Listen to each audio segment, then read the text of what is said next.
Hello నమస్తే welcome to my channel say something. Screen మీద చూస్తున్నారు కదా, యాష్ గారి బర్త్డే ఇవాళ. ఒక విధంగా చెప్పుకోవాలంటే the pan India Kannada star. చాలా క్రేజ్ తీసుకొచ్చారు. ఒక విధంగా చెప్పుకోవాలంటే పాన్ ఇండియా సినిమాలకి మనకు బాహుబలి ఎంత క్రేజ్ అయితే తీసుకొచ్చిందో, అలా కన్నడ ఫిలిం జనరల్గా ఉండే ఫిలిం స్టేటస్ని తీసుకెళ్ళి ఆయన ఎక్కడో కూర్చోబెట్టారు దాదాపుగా. ఒక విధంగా పాన్ ఇండియాలో సినిమాలు సౌత్కి బలాన్ని చేకూర్చాయి, బాహుబలి, కేజీఎఫ్ ద్వారా కూడా. ఆ విధంగా యాష్ గారు ఆయన కొన్ని సినిమాలు చేశారు, అవన్నీ మినిమం. బట్ చేసిన ఒక్క 2-3 సినిమాలతో ఆయన ఎంత క్రేజ్ తీసుకొచ్చారంటే, ఇలా తీసుకోవాలి సినిమా అనే అంత క్రేజ్ తీసుకొచ్చారనమాట. సో వారి పుట్టినరోజు వాళ్ళు వారి విషయాలు తెలుసుకుంటే కనుక, బోర్న్ వచ్చి January 8, 1986, 1986 హసన్ అనే ప్రాంతంలో కర్ణాటకలో పుట్టారు. ఫాదర్ వచ్చి అరుణ్ కుమార్ గౌడ గారు. ఆయన కర్ణాటక రోడ్ ట్రాన్స్పోర్ట్ అసోసియేషన్లో ఆయన డ్రైవర్. ఆయన ఆ తర్వాత బెంగళూరు మెట్రోపాలిటన్ ట్రాన్స్పోర్ట్గా కూడా మారింది, దాంట్లో డ్రైవర్గా వర్క్ చేసేవారు. మదర్ పేరు వచ్చి పుష్ప. వారు కూడా హోమ్ మేకరే, అంటే హౌస్ వైఫ్ అనమాట. సో నెక్స్ట్ ఏంటంటే, ఈ మన యాష్ గారు అంటే ఆయన అసలు పేరు ఒక విషయం ఉంది. ఆయన పేరు నవీన్ కుమార్ గౌడ అసలు పేరు. అంటే యష్ అనే పేరు ఎందుకు వచ్చిందంటే, అసలు యశ్వంత్ అని కూడా ఇంట్లో పిలిచేవారు. యశ్వంత్ అంటే వాళ్ళ మదర్ సైడు యశ్వంత్ అనేటువంటిది ఆస్ట్రాలజీ ప్రకారం నప్పే పేరు. అందువల్ల వారిని చిన్నప్పటి నుంచి యశ్వంత్ అని పెట్టి యష్ అని పిలిచేవారు. బట్ అసలు పేరు ఏంటంటే ఫాదర్ సైడ్ నుంచి చూసుకుంటే నవీన్ కుమార్ గౌడ, మామూలు రెగ్యులర్ నేమ్ అనమాట. అంటే అటెండెన్స్ రిజిస్టర్లో వాటిలో ఉంటుంది కదా, అలాగే. ఆ విధంగా వారు తన కెరీర్ని అలా ప్రారంభించారు నవీన్ కుమార్ గౌడ గాను. తర్వాత ఆయన మ్యారేజ్ వచ్చి 2016లో చేసుకున్నారు. స్పౌస్ వచ్చి రాధికా పండిట్ గారు, ఆవిడ యాక్టరే, చిల్డ్రన్స్ ఇద్దరు. ఇక మూవీస్ విషయానికి వస్తే కనుక, ఈయన డెబ్యూట్ వచ్చి 2007లో జరిగింది. అంతకుముందు చిన్నప్పటి నుంచి ఈయన స్కూల్లో ఉన్నప్పటి నుంచి డ్యాన్స్ కాంపిటీషన్స్లో పాల్గొనడం అవన్నీ. వీరికి ఒక సిస్టర్ కూడా ఉంది, ఆ అమ్మాయిని మ్యారేజ్ చేశారు, సాఫ్ట్వేర్ ఇంజనీర్గా కర్ణాటకలో. తర్వాత వీరికి 2004 నుంచి కూడా ఈయన ఏంటంటే బాగా యాక్టివ్గా ఉండేవారు. టెలివిజన్ ఛానల్స్లో వాటిలో చిన్న పాత్రలు చేయడం అలా చేశారు. కొన్ని షోస్ చేశాక 2007లో అక్కడ ఉన్న ఒక అతను కనిపెట్టి ఇతనిలో స్పార్క్ని జంబడ హుడుగి అనే ఒక సినిమా ద్వారా ఇంట్రడక్షన్ చేశారు 2007లో. అది కొంచెం బాగా ఆడింది. తర్వాత 2008లో మొగ్గిన మనసు అని చెప్పేసి ఒక మంచి సినిమా చేశారు. అది దాదాపుగా అతనికి మంచి బెస్ట్ యాక్టర్గా అవార్డు తీసుకొచ్చింది, ఫిల్మ్ఫేర్ అవార్డు తీసుకొచ్చింది కన్నడ సైడ్ నుంచి. ఆ తర్వాత 2008 తర్వాత రాఖీ అని ఒక సినిమా చేశారు, మంచి టఫ్ ఉన్న సినిమా.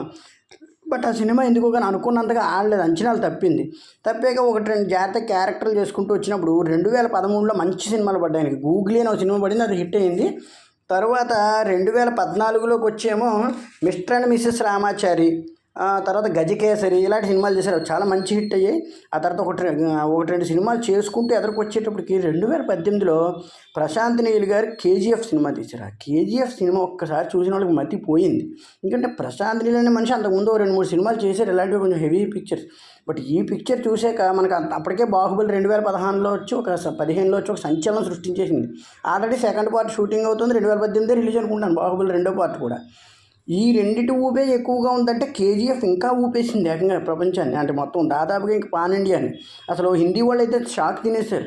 ఒక తెలుగు నుంచే వస్తున్న ఈ సినిమా కాంపిటీషన్ అంటే కన్నడ నుంచి ఇంత భారీ సినిమా ఏంటని.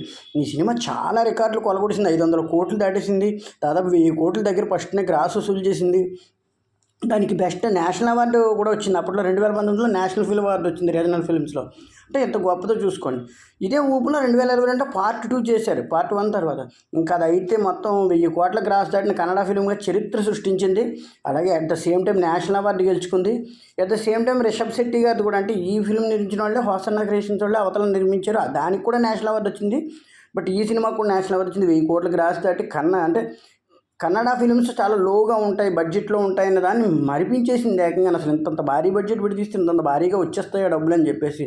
అసలు ఫస్ట్ పార్ట్ అయితే 100 కోట్లు ఎట్టి తీస్తే ఏకంగా 500 కోట్లు వచ్చింది. సెకండ్ పార్ట్ 250 ఖర్చు పెడితే 1000 దాటేసింది. అంటే బడ్జెట్ని బట్టి కాకుండా అంత కెపాసిటీని పెంచారు ప్రశాంత్ నీల్ గారు. అలాగే ఇంకా యాష్ గారు అయితే ఇంకా క్యారెక్టర్లు ఎప్పటికీ ఆయన రాఖీగా గుర్తుండిపోతారేమో. ఇంకా ఆ పాత్ర చూస్తే ఒక వైబ్రేషన్ వస్తుంది. ఆ స్టైల్ కానీ, మనిషి ఆ కటౌట్ కానీ, ఆ గెడ్డం పెంచుకునేదాన్ని ఒక డాన్ ఎలా ఉండాలి అలా ఉంటారు ఆయన. ఇంకా పార్ట్ 2లో అయితే యాక్చువల్గా స్టైల్స్ మీదే నడిచిపోయింది సినిమా మొత్తం.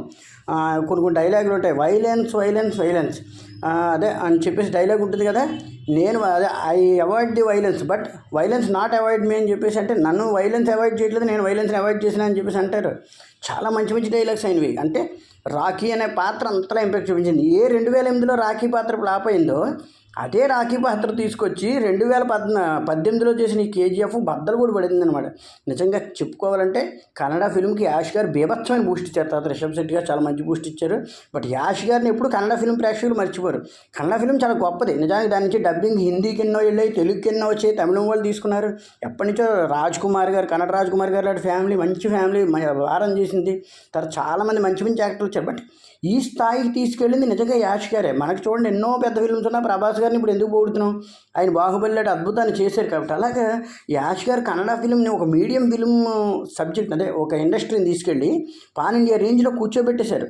అసలు ఆయన చేసిన దానికైతే అసలు హిందీలో కొన్ని రికార్డులు బ్రేక్ అయిపోయి హిందీ వాళ్ళు ఇవాళ మన సినిమాలు వెళ్తున్నాయంటే కన్నడ నుంచి కానీ తెలుగు నుంచి కానీ సినిమాలు వెళ్తున్నాయంటే భయపడిపోతున్నారు. ఎందుకంటే భయపడుతున్నారు, నిజంగా భయపడుతున్నారు. ఈ విషయంలో మనం తప్పులేదు.